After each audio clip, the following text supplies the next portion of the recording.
Where My Charles. En las oscuras profundidades de un antiguo y olvidado pueblo, yacía una casa abandonada que exudaba una atmósfera de malestar y angustia.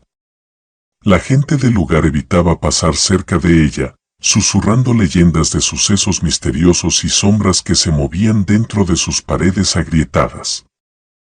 Los pocos pueblerinos y personas aleñadas que llegaban a pasar por ahí, advertían que jamás se acercarán a la casa abandonada que estaba a un costado de la presa que atravesaba el pueblo debido a que algunas personas que pasaban por ahí para acortar camino, ya jamás se les volvió a ver.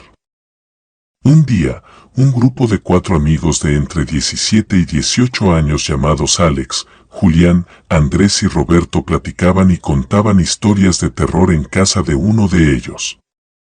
Salió el tema de la casa que muchas personas advertían el no acercarse bajo ninguna circunstancia por los sucesos extraños que según ocurrían ahí.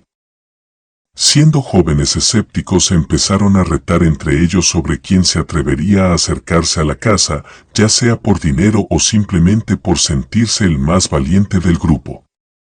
Después de varias discusiones, decidieron explorar la casa en busca de emociones y aventuras. Eran jóvenes valientes, pero no tenían idea de lo que ahí encontrarían aún sabiendo todas las advertencias de la gente. Habían escuchado los rumores sobre un siniestro artesano que habitó la casa hace mucho tiempo, el cual dedicaba su vida a la venta y creación de muñecos, utilizando cuerpos reales de personas que capturaba a base de engaños.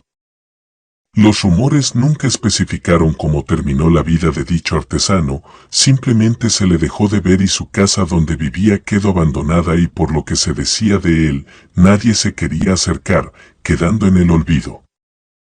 Los amigos, ansiosos por experimentar la emoción y desmentir los rumores y sentirse quizá los héroes al hacerlo, entraron en la casa decrépita y polvorienta. Las tablas del suelo crujieron bajo sus pies mientras exploraban las habitaciones sombrías. Su primera impresión y lo que se les hizo muy extraño es que la casa parecía ser de un tamaño regular por fuera, pero enorme por dentro, algo que no cuadraba con las dimensiones, como si de una ilusión óptica se tratase.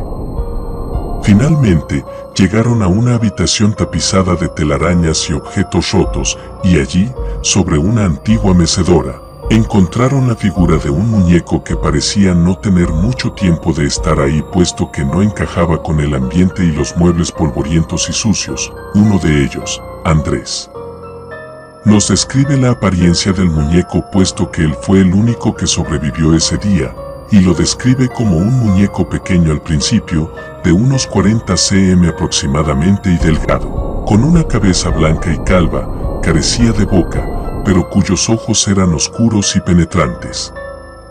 En lugar de brazos y piernas convencionales, tenía apéndices retorcidos y tentáculos de un color marrón anaranjado y yacía ahí, sobre la mecedora, como si estuviera durmiendo. A un lado de ellos había una pequeña llave de color dorado que también parecía no tener mucho tiempo de estar ahí. Los 4 amigos sintieron de repente una fuerte sensación de caminar ahí y tomar la llave, aun cuando sus sentidos les gritaban advirtiéndoles del peligro inminente y que tenían que salir de inmediato de ese lugar. En eso, Roberto fue el primero en dar unos pasos hacia donde estaba la llave y el resto de amigos se quedaron inmóviles observando. Por alguna extraña razón no podían decir nada, ni mucho menos gritar. Fue como si estuvieran experimentando la parálisis del sueño estando despiertos. A medida que se acercaba Roberto, los jóvenes sentían como la temperatura bajaba drásticamente. Los ojos negros y sin vida de Where My Charles parecían mirar directamente a sus almas. Sin embargo, no pudieron apartar la mirada y Roberto logró estar lo suficientemente cerca como para tomar la llave dorada. De repente, una voz susurrante y fría se introdujo en sus mentes, susurros que hablaban de pesares olvidados y deseos oscuros. Escucharon una voz muy gruesa que les decía: Charles no se irá, Charles se alimentará de ustedes, haciendo alusión a que ese era el nombre del muñeco. Las paredes parecían cerrarse a su alrededor y la habitación se sumió en una oscuridad más profunda. Los jóvenes lucharon por escapar de la influencia del muñeco, pero sus mentes ya estaban atrapadas en una pesadilla retorcida. Roberto, al estar muy cerca del muñeco y de la llave, estira su brazo para tomarla y al hacerlo, el muñeco Choros al instante se levantó de la silla y ese pequeño cuerpo que no pasaba los 40 centímetros, cambió repentinamente creciendo y revelando una figura anormalmente alta. Unos 2.5 metros de altura teniendo una forma que pareciera ser orgánica debajo. La parte de su torso, cuello y extremidades relucía en un color negro brillante y pareciera estar formado por carne viva, arrugada y húmeda, acompañado de sus brazos y piernas en forma de tentáculos largos y manchados por una sustancia marrón. Tomó al instante a Roberto del cuello con uno de sus brazos tentáculos y le giró la cabeza a 180 grados, quedando su cabeza volteando hacia atrás, dejando ver una expresión de terror absoluto mientras empezaba a disolver parte de su cuello y cuerpo por esa sustancia que tenía en sus tentáculos el muñeco, matándolo al instante.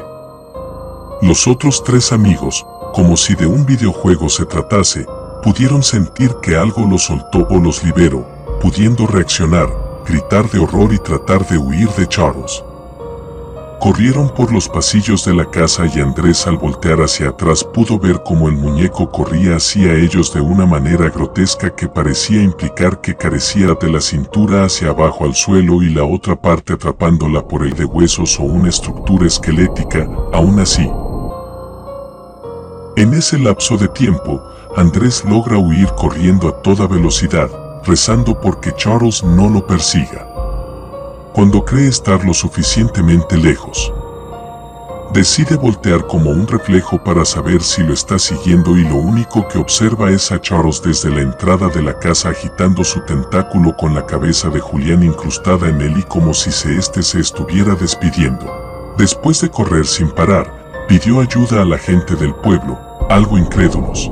Se dirigieron de inmediato a la casa abandonada con armas y objetos punzocortantes solamente para encontrar la perturbadora escena de los cuerpos mutilados y las paredes y pisos, aparte de sucios, escurriendo de sangre y vísceras.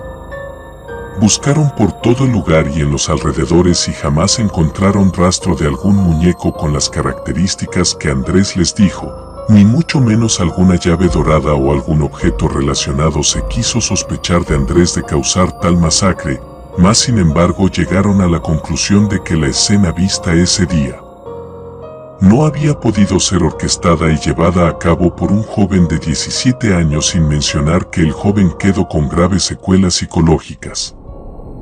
Al final las leyendas y rumores después de ese día crecieron más y más al grado de que se tomó la decisión de quemar la casa abandonada, cercar el perímetro, bloquear el camino que llevaba a la casa y colocar señalamientos de peligro y vigilancia cada cierto tiempo para evitar que entraran curiosos. Con el tiempo, la leyenda de Warmy Choros, apodándolo así por Andrés, debido al nombre que escucharon y la apariencia del muñeco, se expandió, advirtiendo a los habitantes del pueblo de los peligros. El lugar fue marcado como un lugar maldito y nadie se atrevió a acercarse de nuevo. Las sombras de los jóvenes asesinados ese día parecían